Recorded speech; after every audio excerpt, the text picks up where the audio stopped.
I got a really interesting submission, two actually, and both of them are out of New York.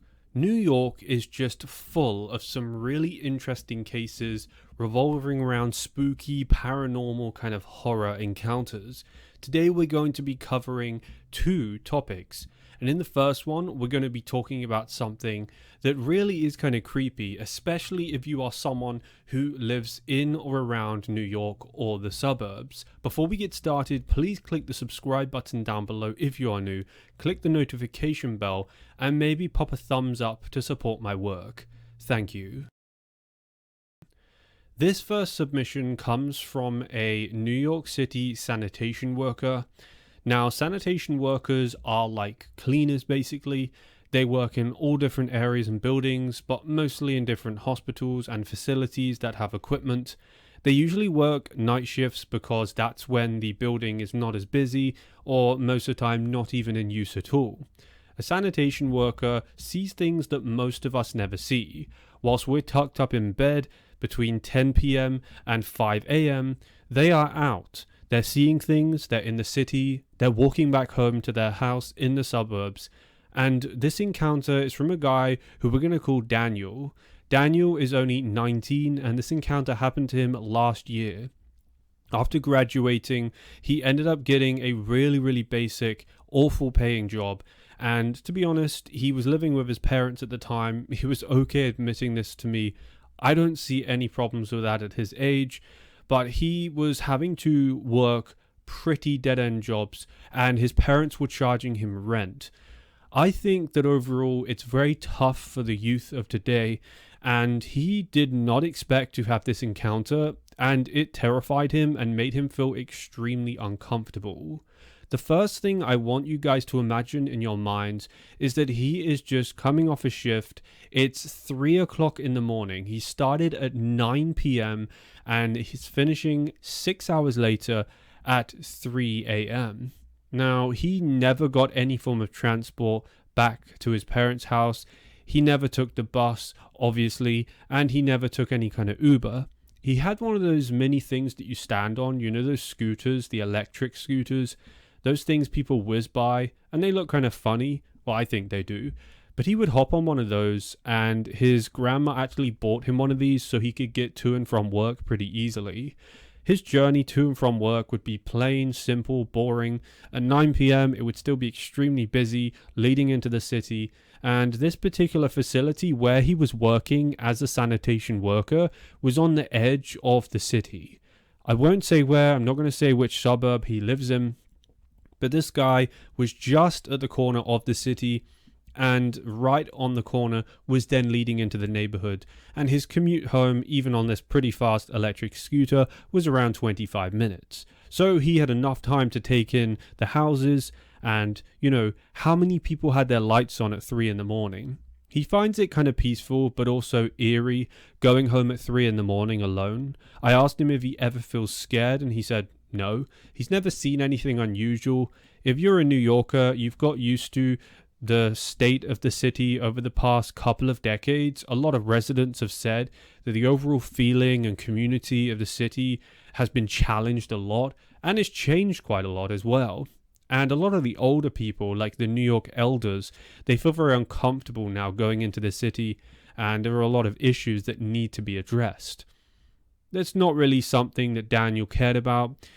My generation have obviously been living at the brunt of these problems that we're encountering with rising crime and different issues, and a lack of connectivity, a lack of community and social events. So just imagine Daniel for a second. I know a lot of my viewers are older generation that come from really good times where people were actually in communities, neighborhoods, families, and you'd go out to the clubs, you'd watch jazz bands live. That rarely happens nowadays. My generation kind of lost all that. It was kind of taken from us by technology. So Daniel doesn't care. He's switched off, and he's a pretty kind of... He is a depressed guy. He admitted this, and he was okay with me saying it. He was not really in a state of mind to be hopping on that scooter going, la la la, and looking around. He was just like, I want to get home. I want to go to bed, and I want to sleep. And he does it all over again the next day. He was earning bad money for how long he was working, but because he was living with his parents, they charged him a really reduced amount of rent. Some people might not agree with paying rent to your parents, but his parents asked him and he did. So Daniel was on a trip back from work one evening or one morning, depending on how you see it, and he hopped on his scooter and he made his way through the suburbs of New York. Now, he saw the usual, which again, like I said, he's conditioned to. There's homeless people, there's drunk people, there's ladies acting a bit strange, walking about, and it's just stuff he has become accustomed to, which is sad, and I can't believe I'm saying this, but it's happening a lot around the world, not just in New York. Whilst he was coming home, he didn't see anything out of the ordinary at all. It was totally normal. In fact, he never really noticed anyone once he made it to a certain point out of the corner of the city. He told me that once he gets around 10 minutes into his journey, it would just be empty, desolate neighborhoods. It was kind of a vibe, but, he didn't really care. He wanted to get home to sleep. When you've spent 6 hours with no break, cleaning surfaces with disinfectant wipes, spraying surfaces, wearing a mask for 6 hours, and on your feet, you're not really in the mood for enjoying some scooter trip because you're tired. You've got sore ankles from standing up all night and all day. It's tiring. So he's scooting home and he is making his way into the edge of the suburb, which is where he said it starts to get quiet. And at this point, Daniel's looking around and he starts to notice two guys. There are two guys just to the left of the sidewalk that he is currently going up. And the first thing he noticed was that these two guys were dressed in kind of like sports attire. They were wearing tracksuit tops. They were wearing tracksuit bottoms or tracksuit trousers or pants, as some of you guys would say. And they were wearing some kind of smart all-black trainer. And he looked at them and immediately just thought, okay, I'm not going to go past these guys because they're basically blocking the whole sidewalk. They were big guys, like he said, at least 6 foot, probably a lot taller, and they were pretty, muscular. They were intimidating looking guys, and he thought, what on earth are they doing at 3 a.m. walking about? They're probably just exercising. Maybe they work night shift like him. No big deal, right? Daniel's a guy that keeps himself to himself. He hops onto the road and goes around them. But as he's going around them, he comes up closer and he gets to around 5 meters away, and he notices that they're not just wearing like dark tracksuit jackets, that they actually have some kind of vests on. And the vests that they're wearing are really, really unusual, he said. He said they were like covered by a kind of jumper, or it was part of the jumper. And under the jumper, they had these radios on. And these radios were tiny. They had little LED light up screens. And there were no markings. There was no like police on the back of their vest or anything. And both of them had their hoods up. Now, most of us know law enforcement don't walk around with their hoods up. Acting discreet and things like that, sure, is important if you're an undercover officer, but I've never known any of them to have a hood up or act antisocial as if they don't have some type of righteousness because they're enforcing the law, the Constitution. However, let's just rewind here. Daniel's just gone past them. He's glanced over to his right. He's on this electric scooter and he just sees that there are two like big guys walking about at 3 a.m, and he just thinks to himself, what's going on? This is not normal at all. Why are there just two random guys? So he looks at them and he makes direct eye contact.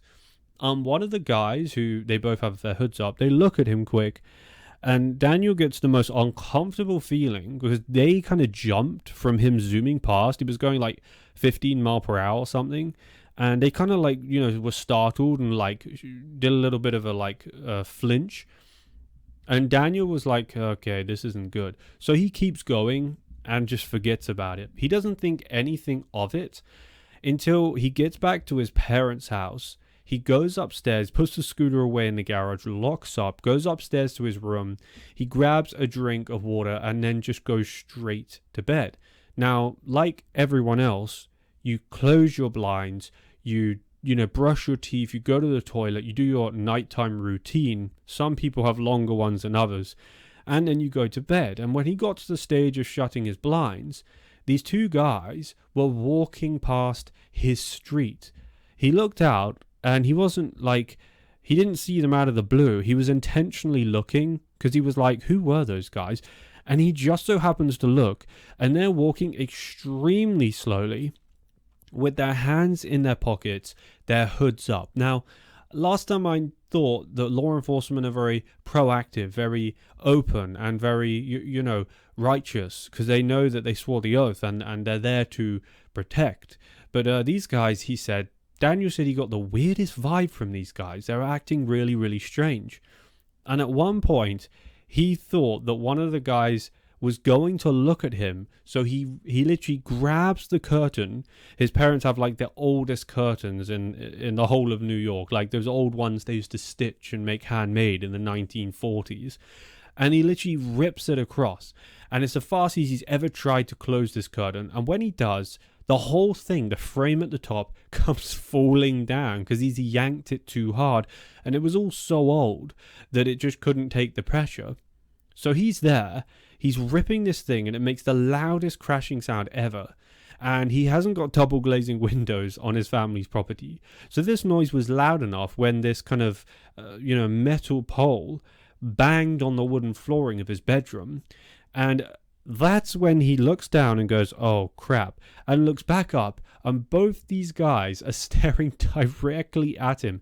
And in that moment, Daniel felt like his soul left his body. He felt extremely uncomfortable, and he knew that they knew that's the kid that was on the electric scooter, and that's where he lives.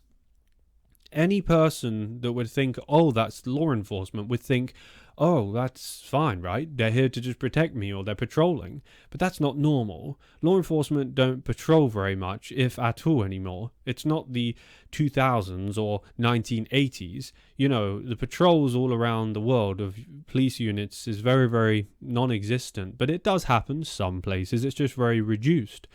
And it was just very creepy for him. That was the first weird outing he had. His dad wakes up, goes ballistic, and starts basically yelling at him for breaking the curtains. And he has to sleep with no curtains, which when you're a night shift worker and you're trying to get some sleep and it gets light in the next couple of hours, it's not too good. So he didn't get very much sleep at all and was basically just given no choice but to wake up at 6. So he had 3 hours sleep and he was exhausted. Now, at this point, he had a lot to deal with. He had a lot that he had to do, and obviously he had ages until work. He had like 15 hours 15 hours until he had to be at work. So he decides that he's going to do a workout. He's going to do a bunch of stuff. And he asks his dad if they can go for a little drive. He starts explaining to his dad what he saw and how creeped out he was by it. His dad just laughs it off and thinks, yeah, it's just some guys walking around. It was probably a workout vest, those things they wear, those weighted workout vests that are like really heavy. Guys trying to lose weight or get in shape. They wear like these vests are like 30 kilo or 20 kilo and it makes the exercise harder. But Daniel was certain that these vests weren't what they were wearing. He looked up the workout vests and the weighted vests. For one, they didn't have radios at the front. And for two, they weren't merged with the hoodies or jackets that they were wearing. This was like some custom outfit they had. Like it was a group that was thought out, like vigilantes. And that's weird because it means a group or some type of community of people have come together and are like patrolling an area where the residents don't even know it's happening. Now, whilst Daniel was getting ready for his shift that day, he decided that he was going to take a few more precautions. So he made it clear to delete all the storage on his phone and also take his GoPro. He had a GoPro Hero 7, which is one of the old GoPros. You can pick them up pretty cheap now, used, but they probably don't work properly, so be careful. And when he was doing the preparation, he had a plan. If he sees these people again, he would record and try and secretly maybe use the chest mount and put the GoPro and turn to get their faces. It's 3 a.m. He gets off his shift and he's exhausted. He's on his way home and he has his GoPro ready on the chest mount. And he is like, okay, I'm probably not going to see these guys, but in case I do, I am prepared this time. My dad is not going to have a go at me. He's not going to yell at me for the curtains when I think what I was doing was rational and I was scared. So Daniel hops on his electric scooter. He makes the journey out. It's the same homeless people. It's the same ladies walking around. It's the same unusual behavior from people who've been drinking or they've been to a club. Now, this particular night was a Friday night, so it was way busier. But again, once he got out into the suburbs and the actual neighborhoods, it was not busy at all, and everyone was just asleep. It's 3 a.m., remember. Even people that go out tend to get back by then. As he enters the neighborhood, he notices that there is just nothing this time. It's like completely normal. In fact, as he's going through, he actively tries to look harder. He's intentionally trying to find these guys, and he takes the extra long route to get home. So instead of taking 25 or 30 minutes, he ends up scooting about for 50 minutes. He basically neglects like a whole hour's sleep and just rides around the place trying to find these guys, but he can't find them at all. One thing does happen to him while he's doing this though. There's usually never any traffic, but sometimes there is a few people driving around at this time of night. And while Daniel was going around one of the certain streets looking for these patrolling guys or vigilantes, he noticed that there was actually a Jeep that passed him. And not only was it rare to see vehicles at this time of night, he rarely ever saw them on his commute back home, but he also noticed that the Jeep was driving very, very slow and had illegal window tints. So they had the tints where every window's tinted and it's extremely dark. So yeah, he said that this particular Jeep drove very, very slowly, only when it was coming past him. And he looked directly at it. He just got a weird vibe. He didn't feel in danger, but he got the vibe that maybe they were lost. Again, maybe it's law enforcement, as there's a lot of, activity from law enforcement out of New York City. A lot goes on. They're always busy, whether it's night or day. They've got to try and keep the place in check, which is not going too well. And as Daniel was looking at this Jeep, he just got a very strange vibe. They didn't wind down the windows. They didn't try and talk with him or make any kind of announcement. They just slowed down. And he sped up because they were matching his speed, don't forget. He's on a scooter, so he's not like standing still. And he's going like 15 mile per hour or 12 mile per hour. And this vehicle's matching him, but it's slowly overtaking. So originally they were going like 40 miles an hour. They're kind of like speeding in the neighborhood. And then they slowed down to match his speed. And then they just gradually got quicker. Kind of like they were taking a bunch of photos, or all of them were looking and getting to know his face and making his face familiar. That was worrying, and it was bad. They even knew that he was out looking for them, or that there was something else going down that was about to happen to him, and they were planning it. He gets back to his house, and that's a very bizarre encounter again, but he hasn't met the same two guys in their patrolling vests with their hoods up. So he goes, and at this point his dad had thankfully fixed the curtains.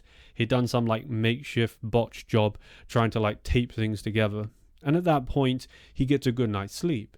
He doesn't encounter anyone that night, and maybe they walked outside, but he didn't know it.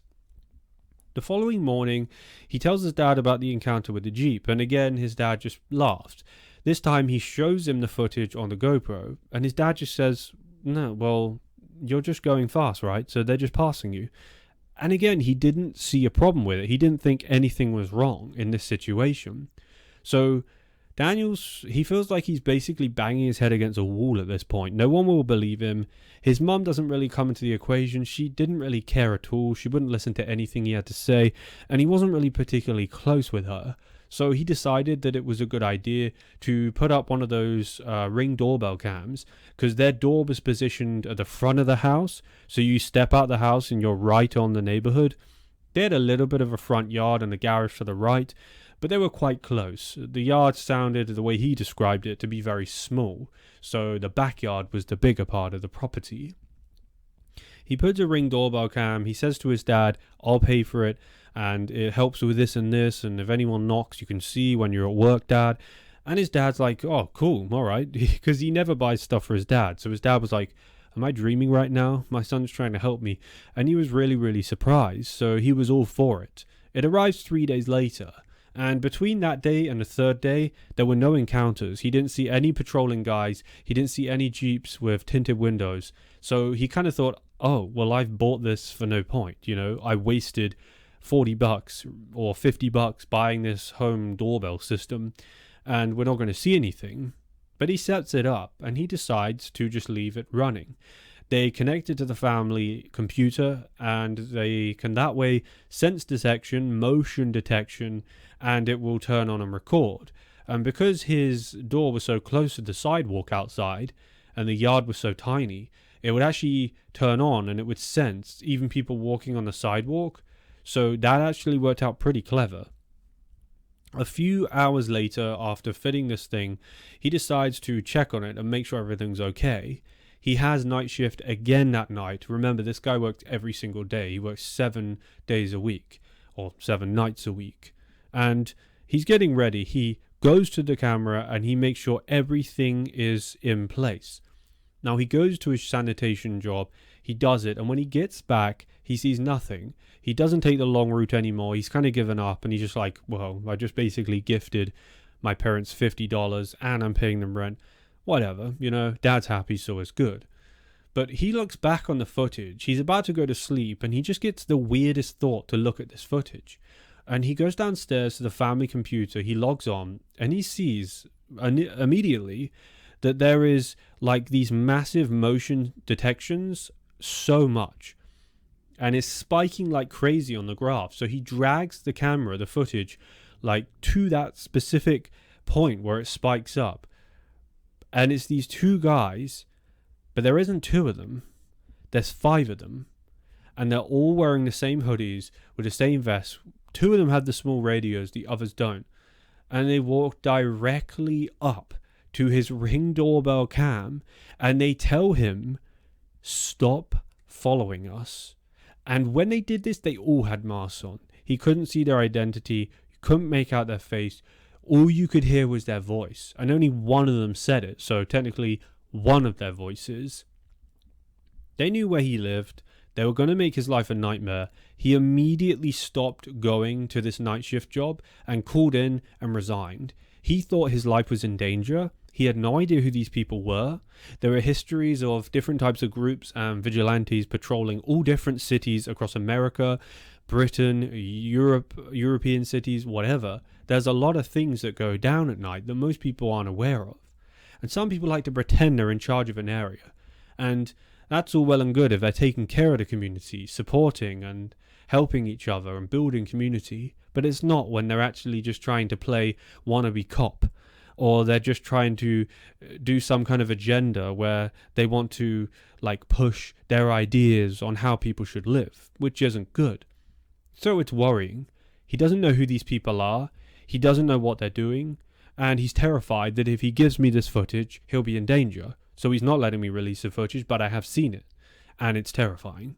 It seems threatening. It seems, basically just like they're threatening him, that if he keeps searching, they could tell he had a GoPro. It was clearly them in that tinted Jeep, and they were like, stop looking. Just, don't follow us. Don't find out who we are. So the question is, who are these people? There's been many vigilante groups all across United States. Some have been documented, others have been secret and unknown. And I would consider this encounter that Daniel had to be one with a secret vigilante group, which is more worrying because it means that, no one really knows what's going on. I had an encounter sent in by a man called Matthew. And this particular encounter, which I'm going to be covering, is extremely important that you guys really understand the severity of this situation. Now, this encounter happened all the way back in 2011. And at the time, a lot of people didn't realize that it's important to stay aware when you are inside a city, whether it's people stealing stuff, whether it's people doing whatever. You just have to keep your head on your shoulders, as the good old saying goes. Matthew was just at basically breaking point. To give you guys a bit of backstory on this subscriber who sent this submission in, He had lost his job recently, and he now basically had no way to survive, pay his bills, and he had 2 weeks left until his next rent payment was due. Instead of scrambling to try and get a job or get some temporary accommodation, he decided to just waste the entire 2 weeks going down to Manhattan and drinking himself senseless. Now, he's always been quite a big drinker, but once he lost his job, he fell straight back into the addiction, and his life became pretty dark. I mean, I spoke with this guy, and he was extremely, he went over his past, and every time he explained it to me, he was getting emotional. He felt it. He really went through some dangerous things. But he ended up being a witness to something that none of you would ever expect him to witness, ever, because you picture him, right? He's down in Manhattan. He's just lost his job. He's really, really sad. He's drinking and drinking. And that's it. That's the image we all have in our mind, that this guy is just like, he's going to be homeless in 2 weeks. He's going to be kicked out. And he's going to end up having a life of either constantly living and surviving on the streets, busking because he was a musician, or just trying to get some more work, which is very difficult. Even in 2011, it wasn't easy. He's not skilled in much, and he had no qualifications. He dropped out of high school when he was younger. Matthew went to this one bar in Manhattan. It was his go-to bar, and he always went there. This particular bar was just on the edge of the street. It was like one of those ones, there are lots of them, where you can kind of sit outside. They have almost like a seating area. It looks almost like a veranda where you walk in, then there's the kind of stools and seating area with a cover, a canopy, and then you walk a bit further past them, and then it's the actual entrance to the bar or the cafe or the restaurant. Now, he best described this place in a bunch of ways, but I'm going to leave that all out because I'm not going to say which bar it is. And he would just go there every single evening. He would just go home to sleep and eat whatever was left in the house, and then eventually realize that, well, I'm going to be evicted soon, so I'm going to use all the food I got because I'm not taking any of it with me. So he would just be eating like sauces and stuff with rice and potatoes. And he was basically surviving off of the calories of the alcohol. He was sitting there. It was extremely late. And this was around the second night into him doing this. He was looking around. He just started his first drink. And he did a bit of people watching. If you don't know what people watching is, it's basically where you watch people. It's in the term. It's in the phrase. You sit there and you just analyze people. Elderly people tend to do it as they're, I don't know, just interested in it. Maybe they're lonely, or they're so baffled by how quickly the fashion has changed, how quickly people's behavior has changed, how different people look now with their hairstyles compared to how they used to in their era. People watching isn't so common anymore. It's seen as a rude thing to do. But obviously when you've got nothing to lose, like Matthew, he was going to lose everything. He didn't care what people thought of him. He was destroying his own health by drinking at this bar every single day. So he would just stare at people. He would slowly enjoy the drinks. And he was just absolutely blowing all of his savings, by the way. He had no kind of regard for his own well-being or safety after he was evicted. So he was like, I'm going to just use all this money to enjoy myself. One evening, he's looking out and he gets known with a familiar figure of this street. And this is a guy who he calls Rusty. Now, I have no idea why he called him Rusty. I didn't ask him that. But this guy is apparently someone that people know in the area of Manhattan. Not everyone, but he's a bit of a figure. And it's not for the right reasons. This guy's loud, obnoxious, very, very annoying. And he tends to have a reputation of following around attractive women. Now, Rusty is homeless. He is around 58 years old or thereabouts, maybe early 60s. And he just goes around following and harassing people. Mostly ladies who have been to the bars or the clubs.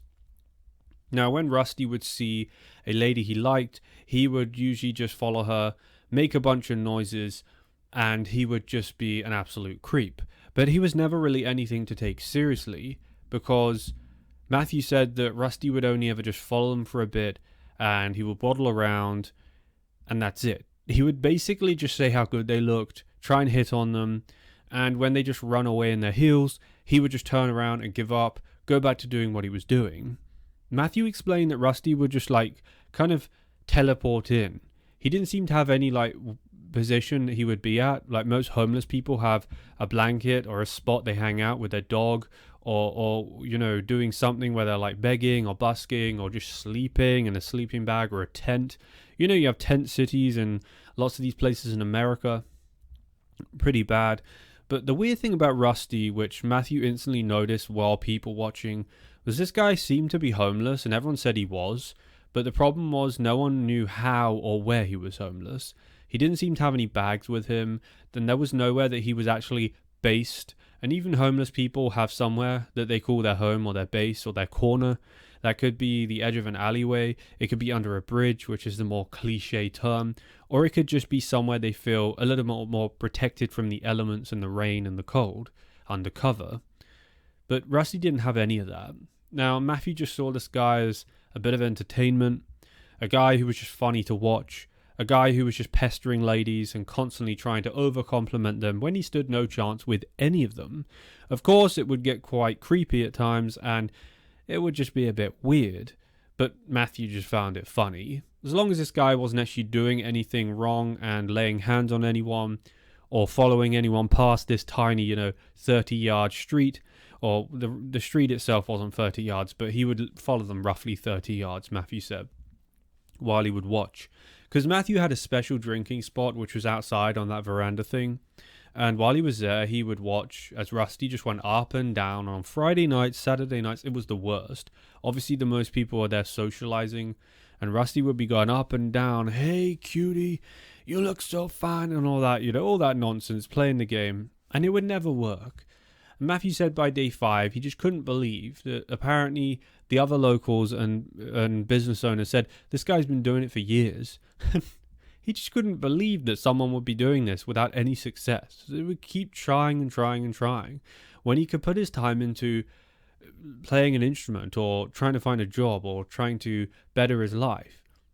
Even at the time when Matthew had given up on life, he was drinking heavily, and he was mostly drunk whenever he was at that street. He still had that critical thinking side in his brain that switched on and said, where's Rusty coming from? How does he make money, and why is he doing this for hours and hours every evening? It didn't quite make sense, and that's even to an alcoholic. And a lot of guys who drink a lot don't really think logically, let's just put it that way. It's like all feelings driven, emotions and addiction. It's really evil what they go through. A lot of guys manage to fight it and get through it, which is just very heroic because it's extremely tough. But by day 5, this is when something very, very bizarre started to happen. So Rusty would interact with some of the working girls around Manhattan, and he would talk to them. They would give him more attention. They knew who he was, and Matthew got the vibes that this guy was like a bit of a pimp or something, as if he was doing something where he's managing them. And it seemed a bit weird because he would never act different with the working girls or the girls that were there to purposely try and get men's attention. He was just doing the same thing, hitting on them, but the new ones would think, oh, maybe he actually has money. He's an older man, maybe it's going to go well, but it never happened. And eventually, once they realized who he actually was and what he was all about, they would walk off or just yell, get away from me. So it didn't make sense. How could he have been somehow managing this when they didn't respect him and they didn't listen to a thing he said? So this people watching project that Matthew was doing would usually only last for the first 2 hours of drinking, sometimes an hour, depending on how quickly he would get drunk if he had eaten any potatoes and rice that morning. Because obviously an empty stomach, you get drunk way faster. A lot of the girls used to come in and out of the bar that Matthew drank at. Don't know why, but they would come to use the restroom. They would ask questions to people sat there. They'd ask Matthew loads if, he wanted to go back with them and a bunch of stuff. He always says no, and he's respectful. and kind to all of them. But one of the ladies who came in actually took a seat next to Matthew on the veranda, and he was around an hour and a half into drinking. This was the 6th day, and he realized that she was talking to him. He was out of it. He had no idea where he was, and the alcohol had hit him pretty hard. He's looking at this lady. She's beautiful. She's done her nails up, her hair. She's in a great dress. But he can tell that, she's one of those ladies. She's out working. And he remembers, although he was very, very intoxicated, he remembers that she wasn't asking him if he wanted this or that or whatever. She was asking him just random questions about day-to-day life, which he found really bizarre because in the moment it didn't really click. And in that conversation, she mentioned something about her sister and how she was in New York and she used to do the same thing as her, and she actually went missing previous day beforehand. So this would have been on day 5, and Matthew was out and he was watching the streets and he didn't think anything of it. But this lady, the working lady, knew that Matthew sits at the veranda all flipping night long, and he's always there. He's like some watchman or bodyguard or security guard or, one of those, who are those guys that just sit there and look out all day? Just like a security camera monitor or something. So she hands him a little cutout photo. When you get your photos for like your ID, you sit in those little booths and the machines take your photo. It was like one of those. It was from years and years ago when she went on holiday. She was with her sister and they were taking goofy photos. She left that on the side, and by the grace of God, Matthew picked that photo up before he stumbled his way home. He would never drink so much that he became stomach pump kind of level. It would never be to that point. He had to leave enough capacity to walk home without just completely falling over or banging his head, as that could be very dangerous. But out of all the things that he was forgetting, he remembered, and he said he didn't intentionally pick it up, because when you're out of it, and a lot of you would have been on night outs or drunk a lot, you don't really register your actions. You don't really comprehend life and choices the same way. They're filtered through a very blurry kind of perception of time and opinions and experience. And he said he doesn't remember intentionally ever picking up this photo, but he did. Something made him do it. Whether it was by chance, and he just thought, oh, that looks nice, as a cute lady, or it was something else, which I like to argue it was something else. Because when he went home, the following morning he woke up, and the hangover hit hard, but because he was experienced at doing this and he did it every day, his liver and his organs and his body, they built up a tolerance to it, which is really bad, but it had begun to happen where it was building up a tolerance to that level of drinking. So he had clarity in the morning. Hangovers are different for alcoholics, like proper addicted ones. They're not the same as people who just go on a club night out and, Saturday morning, everything's spinning because their liver and their body isn't used to that level. But when you're used to it every day, it's different. The hangovers are a lot different. So he had a clarity that is unusual for someone who's had a hangover. He went to bed in his clothes, he always did. The room stunk. The place hadn't been hoovered or cleaned in ages. And of course, there was now at this point 1 week to go until he was going to be evicted. He goes over to the kitchen and he goes, okay, where's my phone? He always keeps his phone in his right pocket, so he reaches in. Sure enough, his phone is there. But his finger also catches a rather sharp, kind of postcardy, laminated small piece of paper. And it almost gives him a cut on the end of his middle finger. He yells out, he cusses. And as he pulls out the phone, it comes out with it. It's this tiny little kind of stamp-sized, or like maybe 4 or 5 times the size of a stamp. And he is just staring at it. He's like trying to remember what's going on. And then eventually, vividly, things start coming back. And he remembers that's the girl that was just randomly sat in front of me. I couldn't really understand what she was saying, but she was there and she was asking me questions and telling me about her sister. Bang. Sister's missing. Went missing 2 days ago. It came back to him. He started to remember a couple of things she said. And when he was looking at that photo, something seemed really, really weird, because this girl, who was the lady's sister, had pink hair. And it is common, a lot more common nowadays, for people to have pink hair and be a lot more flamboyant and experiment in their dyeing of hair. However, the distinctive trait that this lady had allowed Matthew to remember one of the ladies that Rusty had been following on the street opposite. And another thing about this sister was she had pink hair, and even though this was from years ago, because the photo was taken in a booth in like 2008, 2007, so it was years before 2011, she still had that same curly pink hair. He was very, very confident that he'd seen that very same girl being followed by Rusty. And immediately, he started to have suspicions about Rusty. Now, he already had these suspicions, but he didn't care. He has a week until he's going to be homeless himself, so he should probably make friends with this guy. But that's not actually anything that he was thinking in the moment. He was thinking the opposite. He started to remember, try and shut his eyes and just think and think. And he was picturing this lady. She had knee-high boots, leather boots. She had her curly pink hair, literally the same length. It was a very distinct length because it was very long.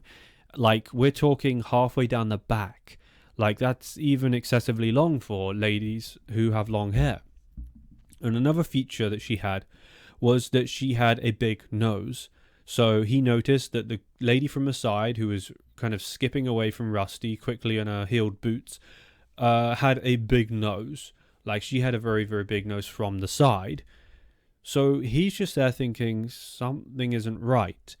The lady who was confronting him the night before was the sister of this lady. And she hadn't reported it, because what she was doing was dodgy for work. She was involved in all that stuff. She wanted to get the locals and the community to keep an eye out for this lady, her sister. But Matthew knew that he'd already seen this person being followed by Rusty, the weird homeless dude. So at this point, Matthew's like, okay, when I go into the bar tonight, I'm going to sit on the veranda and I'm going to make a point not to start drinking until later this time. So he does all of that. He has no food. He's got an empty stomach. So he just goes straight to the bar. And at this point, like clockwork, Rusty pulls up half an hour later. It's now the evening time. It's getting dark. A few more people at the clubs, cafes, restaurants. And off he goes again. Hey, beautiful. Can I get your number? And just yelling nonsensically with his massive overgrown grey beard, his long scruffy hair, and just a mess of a clothing. He was an absolute, he was a real state. He hadn't washed in a long time. He had very old stained clothing, and he just didn't, he properly looked like he had been homeless for many, many years, which is scary, because when you listen to what I'm about to tell you, something really, really organized has gone into that look. So Matthew doesn't drink. He has a drink, but he's got it sat on the table at his stool in the veranda of this bar. And he's looking out and he's waiting. And like clockwork, Rusty comes up yelling and bickering.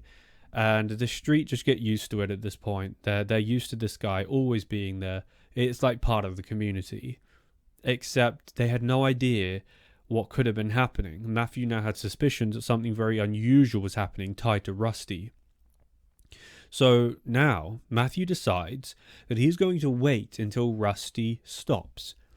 Matthew doesn't drink. He doesn't take a sip of that drink, which is very impressive. But he was worried about this lady, and he was confident he knew what was happening. So he ends up trying his hardest to watch and wait for Rusty to stop doing his up and down, doing his old calling out.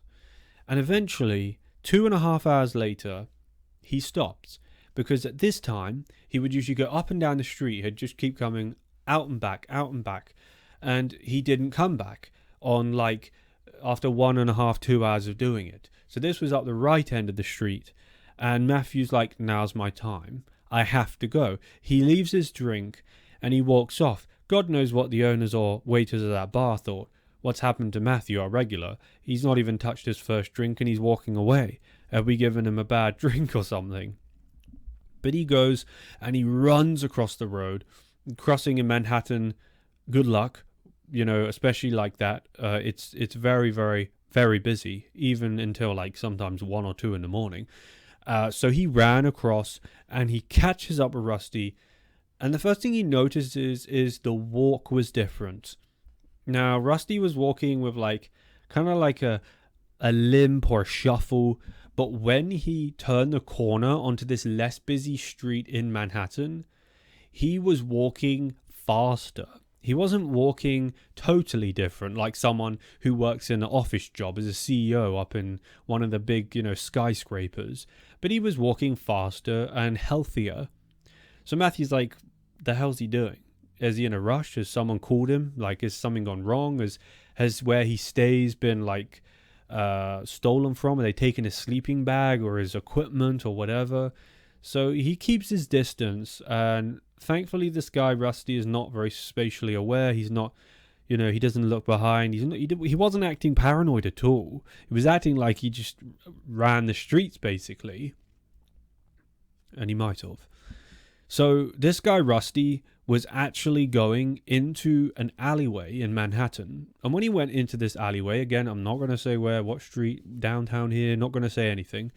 He went into an alley which backs in between 2 of the different parades, like the shopping parades. So you've got the behinds of stores, you've got the behinds of tattoo parlors, foot parlors, barbers, hairdressers, sweet stores, vape stores, what else? You've got tons of others, like obviously clubs, bars, cafes and restaurants are the most common.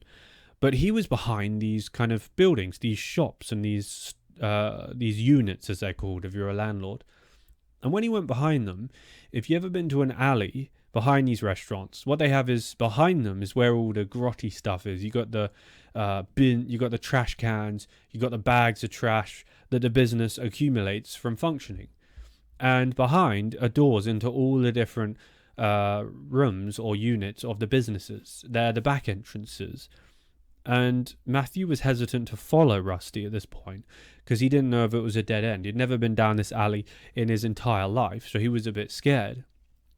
So he makes the decision just to come back out and to walk around and just stay and hang around. He pretends to stay on his phone. Now, Rusty had gone all the way to the bottom to the point where the big dumpsters and the big, the dumpster bins and the trash cans had basically obscured the view between Matthew's eyesight and where Rusty was, because this was a short guy, remember, a very short, slight guy. And Matthew starts to give up around 10 minutes later. Rusty's not coming out, and he's like, well, he must stay down there. I'm losing my mind. I need to go back to drinking so I can forget that I'm going to be homeless in 7 days too. And I should not really care about this lady. I should leave her sister. Why am I bothering with all this?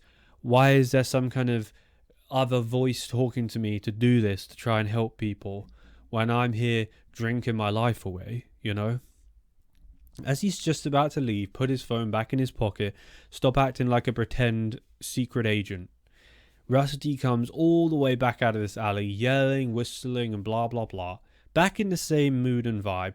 And as he comes out of the entrance of the alley, his old walks back, his limp and his shuffle. And as he walks by Matthew, he glances up at him, and he makes eye contact for a few seconds. And Matthew said to me that he gave him the look as if he's like, I know who you are. I recognize you. What are you doing? Why are you here? Are you a cop? He gave him that kind of look, and then he just kept walking and shuffling, doing his whistles, and then another lady came by and he did it with her, and he's chatting her up. And Matthew's like, he must just stay down there. Maybe he went to the toilet around the alley or something. So Matthew goes back to the bar and the veranda. His drink's still there. And the waiter's like, where you been? Where did you go? And he just says, I had to go and deal with some business, blah, blah, blah. And then they leave off. They don't kind of push any further. And Rusty comes back round to this kind of street, this big street. He's doing it all over again. And he goes on till very, very late at this point, like gone midnight, to another many hours. And at this point, Matthew decides, I'm not drinking anything. In fact, he was actually certain something was going on. He took his glass and he gave it back to them. And he said, look, I'm going to try and cut back. And he just sat back on the veranda and watched this guy. And he studied him. And he noticed that it was the same weird behavior. It was all an act. So the last time he does the loop up and down, Matthew goes, okay, he's done it again. He's gone up the right end. He's going back to the alley. So Matthew crosses the street and he goes right up to that corner of where the street ends and the alley begins. Again, he sees Rusty, changes his type of walk, speeds up, and immediately stops whistling and doing all this humming and chanting and yelling. And his character totally changes. He thought this was like, to me anyway, this sounded like some kind of professional actor. Someone who was professional and, you know, this was something they'd done for years and they were hired to do this. And Matthew says, I kind of wish I would have taken a few drinks because I would have had the balls to follow him, because I had to bite my tongue and force myself down there thinking he's going to think I'm stealing all his stuff or, you know, announcing where he's staying and ruin it for him. But it wasn't that at all. Matthew sums up the courage to go down and he's like, something's going on. I just want to see what he's doing. I might be able to duck behind this trash can. Maybe I can like stop him seeing, or I can pretend that I work here, or I'm going for just going to the toilet somewhere. So he had a plan in place. He bit his tongue and he went for it. He follows Rusty all the way down this alley. It's a long alley. There's something like 20 or 30 different stores that it caters to, the back and their trash and stuff out the back. And as he's going down, he notices Rusty's walking so fast. There's no limp, no shuffle. And he gets to one of the doors. They're like big steel doors. They're massive metal ones. And they open up. And they usually go back into like kitchens, if it's a restaurant or a bar. Or if it's like a sweet store or a vape store or any kind of like accessories or phone store. It'll open up into like a storage room where they have all the boxes of the stuff they sell, like a storage room, or I think they call it inventory room. And Rusty walked into one of these, but Matthew remembers that he didn't just walk into, because obviously they're all shut. Some of them are open. If it's like a kitchen, it's boiling hot, then they have it open to let the heat out and the steam and stuff, the smells of what they're cooking. But the one he went up to wasn't open. And he went up to it and he does this.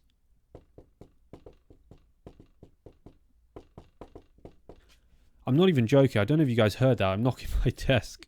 Hopefully the mic picks it up. He does like 15 knocks in the most bizarre pattern. And this is a guy that was supposed to be not all there, not conscious properly, homeless, not very well educated, irrationally trying to get ladies' attentions, limping, unhealthy, not hygienic. And he was there doing this special knock. That was the first thing Matthew thought was going on here. So it was a big, big problem. And when Matthew decided that he was getting the hell out of there after that, he decided to walk right up against one of the dumpsters and pretend to go to the toilet. And at this point, he waits a while and he's like, I'm just going to stay here until he comes out. And I'm going to confront this guy. I don't care what happens. I'm going to confront this guy no matter what. Rusty comes back out another 10 minutes later. It's like, again, like clockwork. It's all done on shifts and timing. He comes out for a third time. He steps right out that door, turns around, slams the door shut, makes sure it's fully like sealed. And as he turns, Matthew said he hears locking sounds and deadbolt sounds from the inside, as if whoever's there is doing something. Rusty comes all the way down past the dumpster and immediately sees Matthew. And he doesn't act anything like he was on the street. All his performance around the ladies. He goes, what the hell are you doing here? He says to him, what the hell are you doing here? And Matthew goes, I just need the toilet, bro. Why are you down here? And Rusty looks at him and he says, "Don't come down here again. It's not safe down here. It's not safe. Don't come down here again." And Matthew goes, "Oh, sorry, bro," and pretends to finish off and walks out with him. And Rusty didn't even bother to fake the performance for Matthew. He stayed legit until he got to the edge of the alley and it started again. And at this point, it's like, what's going on? Matthew goes back to the bar and he's like, "Oh, I'm going to sit and watch him do it again." But no, Rusty doesn't do it. This time he goes up once, turns, he starts talking to a lady with her friends. They're all in like nice dresses and boots and heels and hair done. And as he's yelling and talking to them, he glances over at Matthew and makes the most threatening eye contact you've ever seen, directly into his soul, as if to say again, "Don't you dare get involved here. You're putting yourself in danger." And when he sees Matthew sat there still watching him, he quits. In fact, he loses the persona on the spot and he turns around and walks off fast. He stops doing the calling out and stuff and he goes back to there. Matthew did not go back there. Instead, he decides to go round the front and try and work out which unit it was. And again, without giving too much away, this unit was not functioning as a business. It was being used for something else. And the second that he caught Rusty coming in and out of there was the second their cover was blown. And whatever was going on is that Matthew basically ruined the whole plan. And people were saying that there was theories that they were taking the ladies, that they were doing something with them, and something was going on. But the next day, this supposed business or storage place or whatever they were using this place for, all the banners at the front stripped out, ripped up, the place inside barren, empty, and everyone gone. And this was day 9, so Matthew had a few days until eviction. The police had been contacted at this point. The sister had come back and had the most bizarre story ever that I might cover in a future upload, but that was a whole nother topic. He's trying to get in contact with her to go through what she went through. She has only told law enforcement about this, as they've been working on this case. She doesn't want to really cover what she went through. Apparently it's uncomfortable, it's disgusting, and it was not good. But that unit that these people and Rusty and this group were functioning out of, the cover had been blown, so they up and left. They bailed. And the next day, Rusty was nowhere to be seen. And that was a years and years and years long operation that was going on that Matthew had just blown. And nothing happened to Matthew with those guys. There were no threats, there were no stalking. They didn't seem to care about him or getting revenge. The guy did end up getting evicted. He was homeless for 3 months and managed to then get some kind of support payments. I think they call it welfare checks or something like that. He reached out to friends. He did a bunch of sofa surfing or couch surfing, and he managed to get himself a part-time night shift job. So that got him into a house share, a shared accommodation, and allowed him enough money for some food. He totally stopped the drinking because he couldn't afford it anyway. And he kind of forgot about it for a while. And as he got sober, as he started earning money, he started getting his life together, and he started going back out to this place in Manhattan, trying everything he could to find this lady, if she was still working, what was going on. And he can't find them. He said that if he finds them, but he probably won't, that he wants her to share her story, what she went through. And he says if I want to cover that, then, you know, that's something that he would think is pretty awesome, and he thinks she'll have a story to tell. It won't be a very nice story, but some of you might not want to hear it. So, you know, give me a comment down below if that's something you want to hear. Where she went, where was she taken, what did they, you know, how did they treat her, what did she hear them say? These were all things that really were, you know, it's like a dream to him, because he was going through so much of his own life: stress, pressure, homelessness, eviction, loses his job, and then in the process, he literally destroys a whole crime network. It's like an angel reached out to him while he was intoxicated that night and took the thing. And I think that because he did that and reported it to law enforcement, and that was the reason I think that the sister was found or let go or something happened. Again, I will never know until I talk to her. She is safe and sound, he did say, but she went through a hell of a horrific experience. And she helped law enforcement, gave them lots of information, and they're just chasing these people down, basically. The way these criminals work is they're actors. They're always on the move, and they're just exploiting a lot of different people. And it's not good to see. I just want to say thank you to every single one of you who have made it all the way to the end of this video. If there is a chance you've done that and you haven't subscribed, please do that, as obviously there are a lot of channels on YouTube and there are a lot of robot ones. Yeah, so please support my channel by clicking subscribe, clicking the bell next to it, and sharing my videos with your friends and family and people you think who will enjoy them. I invite all your comments down below as I read all of them. I just don't have time to respond to all of them. So thank you so much, and I will catch you guys in tomorrow's upload. I hope you're all well. I hope you're all healthy. Thank you.